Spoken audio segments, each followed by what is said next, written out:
Good morning friend. সকাল সকাল ছাদে চলে এসেছি চাদরটা কেচে নিয়ে। এখনও প্রচুর জামাকাপড় কাচা আছে, কিন্তু মনটা তো মাইন্ডটা ফ্রেশ হয়ে যায় যাদের ছাদ বাগান আছে।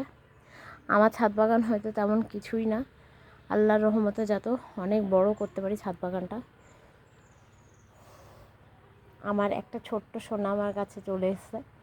আমার এটা সোনা, আমার আর এক সন্তান। এরা কি কিউট হয়েছে তাই না দেখতে? মাইন্ডটাই আমার সুন্দর করে দিয়েছে। চাদর মেলা বাদ দিয়ে এখন আমি ওকেই দেখছি। আর হ্যাঁ, আমি ডালিয়া গাছে ডিমের 10 দিন বাদ বাদ আমি ডিমের খোসা গুঁড়ো দিই। যে সাদাটা থাকে ওপরে খোলাটা, ওটা শুকিয়ে আমি গুঁড়ো করে নিই। তারপরে 5-6 দিন পরে খোল জল ভেজানো দিই। আর মাছ মাংস ধোয়া যে জলগুলো থাকে সেগুলো ডালিয়া গাছের জন্য ব্যবহার করি। এতে খুব ভালো ফলন দেয় ফ্রেন্ড।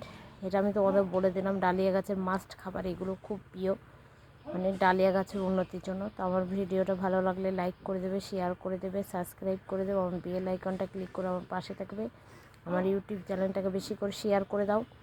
ওকে ফ্রেন্ড। আর আমার ফেসবুক পেজটাকে ফলো করে দিও, শেয়ার করে দিও। বাই।